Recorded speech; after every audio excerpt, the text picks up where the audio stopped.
the two up-and-comers, Doomsday.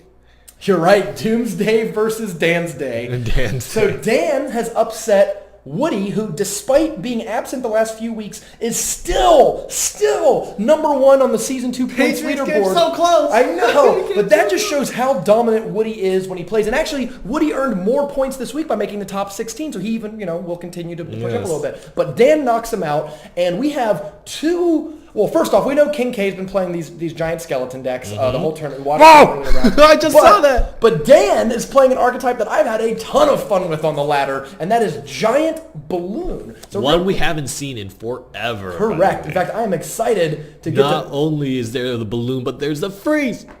Freeze. Who plays freeze? I play a little bit of Giant Balloon, and one thing that I think is kind of interesting is that he's not playing Elixir Collector at all, which I don't think it's a wrong decision. I think Giant Balloon is not your traditional giant poison push deck. It's not sitting there trying to build up a 15 elixir push and then just mow down your lane. It's waiting for you to make a mistake and then putting 10 elixir all in one lane. So for example, what Dan's key to victory here is when KingK plays his giant skeleton or a collector, but probably the giant skeleton, especially if it's like behind the river, like behind the king tower, you just go Giant Balloon in the other lane. And there's no way that KingK is going to be able to stop that with just like minions or whatever before Dan either freezes them, arrows them, princesses them, something. If KingK can play cautiously, play conservatively, get his pumps out, get an elixir advantage, and never be too vulnerable, I think that KingK can pull this one off. I think that's very true. My big thought is that when you play Giant Balloon and then freeze, you have 14 elixir that does nothing. Right. Like you're basically... What I'm worried about out of Dan's deck is minions, barbs, princess, or is that enough to defend? Right? Yeah. Is that like enough to hold the full defense? And if that's the case, then I think it's a very viable strategy to try to chip the tower as best you can, and then in overtime just dump all your elixir into Giant Balloon freeze and just It's going to take down the tower, so you have no opportunity to counterattack. This game is probably very likely to end in a 3-crown because you have this like Rage Hog Giant Skeleton and you also have Giant Balloon. I don't like that early balloon because it telegraphs the move a little bit, but he's going for it, right? He knows the deck right. Here comes the arrows. Oh, the arrows do not come down. He plays minions on the left side to defend against the Giant Skeleton. Is it going to be enough to keep it off the tower? It is not. Oh, that is a 1-card Giant Balloon right there. That hurts. And so I think strategically, and I have to imagine that this is a situation that Dan hasn't been in, but strategically, it is a much safer play to just arrow down the minions to make sure you secure your damage on the tower. Because in this situation, he tried to go for the defense, did not secure damage on the tower, and look at how badly that trade worked out for him. Look, they're even on elixir, but look how much KingK has on the board, right? By exactly what you said, the 14 elixir that does nothing, that 10 elixir got killed, and that's a huge elixir advantage now for KingK, and he's using that elixir advantage. He's basically killing 8 elixir worth of defense with that poison, and the giant skeleton is pretty much untouched. Okay, so the Giants actually, I think, a good distraction there. But and the minions will help.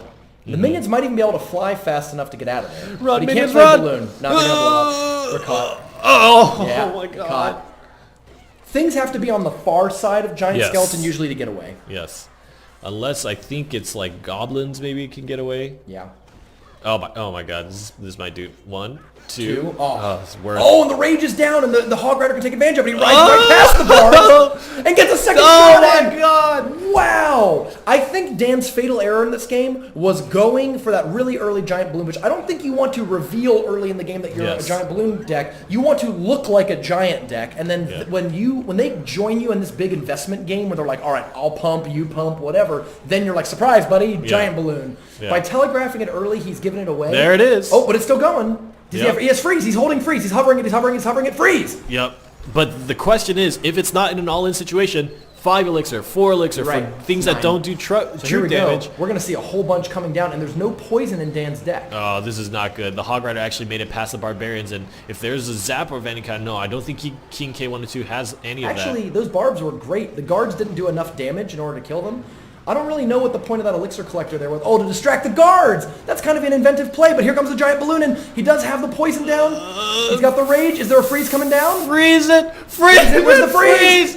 No! I didn't have it. He just now has the 4 elixir for freeze. He played minions on defense again. Oh my god, if he had used freeze there, this game might have been won by Dan already. Yeah, it's overtime. You just have to kill the tower. You don't have to Who worry cares? about Yeah, there's no counterattack. race.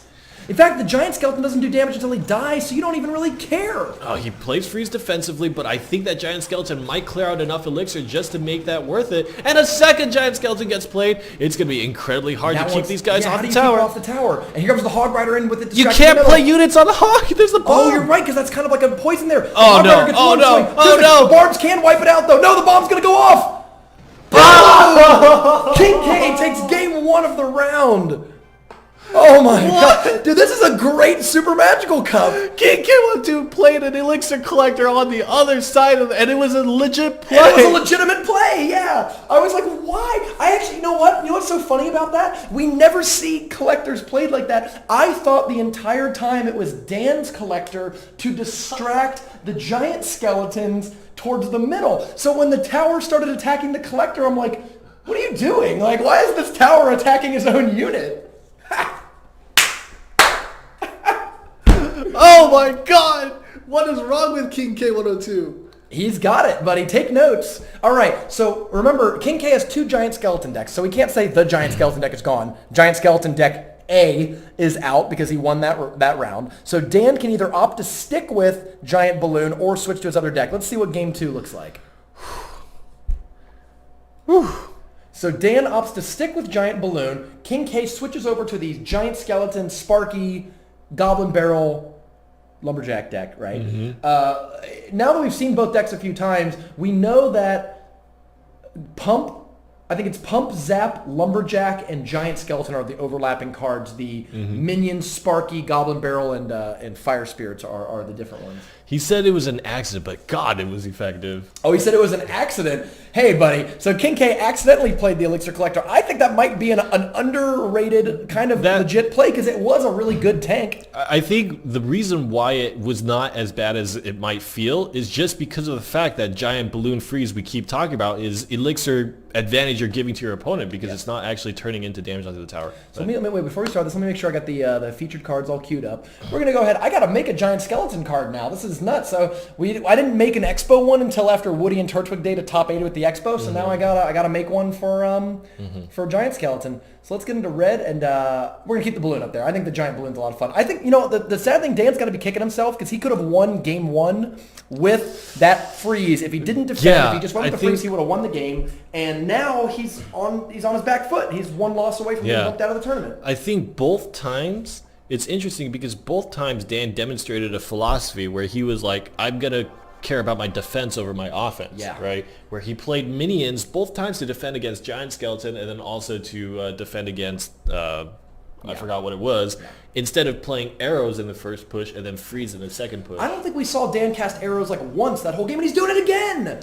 Don't do this! Like, okay, here's what I would have done. I would have probably split the barbs behind my King Tower. It's a neutral play. It puts stuff in both lanes. It doesn't make you too vulnerable. But look, by playing the balloon, he lets KingK play the Sparky there. Because the Spark, the Giant's coming down that same lane. Oh! What do I know? Oh, the Zap doesn't kill it! One more! Oh my god! Great freeze. So there we go. We saw some kind of questionable freezes, or maybe not questionable, but some missed opportunities to freeze. That was a perfect example of when to use freeze, and that was just a balloon. Yeah, and I think the big thing here is there was no distraction for Dan. He didn't have to worry about defending anything, so he just focused all his elixir on aggressive play, and we see how effective it is. One swing.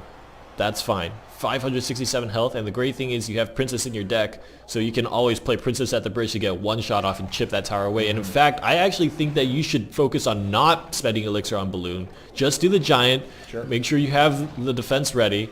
Just make sure you can survive because that Princess and arrows will chip that tower down. You have a safe way to close the game out. We just saw a very interesting interaction there too, where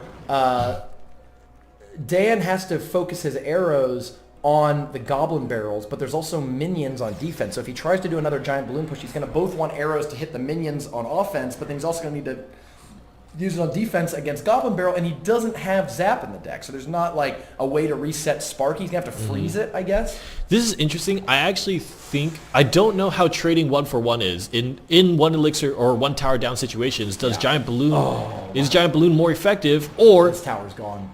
Yeah. This tower's super blind. Man, and again, Giant on one side, but then Dan commits all his elixir on defense on the left side, and evidently you see that it's not enough to actually stop the push. And you see the risk there, basically, of the Giant Balloon deck. It's a very high-risk, high-reward deck, because you can take those towers. It's one of the best decks at winning. Like, if you can stall till overtime or the last 30 seconds, one of the best decks, because it can just force push a tower and you can't do anything about it. But, like, if you telegraph it and you lose these big 10 elixir pushes for no elixir, like, you're done, right? So this is a very interesting situation because KingK102 is actually threatening 3 crowns. So now Dan has to defend this push. Yeah. I think actually these bards might be able to kill this Sparky before the bomb goes off, or at least kind of close to it. My gosh. They took a little too many seconds to like rearrange. So here we go. Dan is trying to push this tower down. He gets 1 damage. Both of those towers are low, but there's no direct damage in the deck. There's no poison, there's no fireball, there's no anything like that to help push this down. And with 8 seconds left, I don't think he can do it. Man, I think the Giant Balloon really could have worked, but I think there were some decision-making errors and strategical errors and kind of deciding. It's interesting because Giant Balloon is one of the decks that you need to be the most confident on in terms of pushing all in and trading towers. Yeah. And I think Dan was somewhat unsuccessful in that. Yeah, I agree. Remember last week we watched Bayou in the top 4 round, and it just felt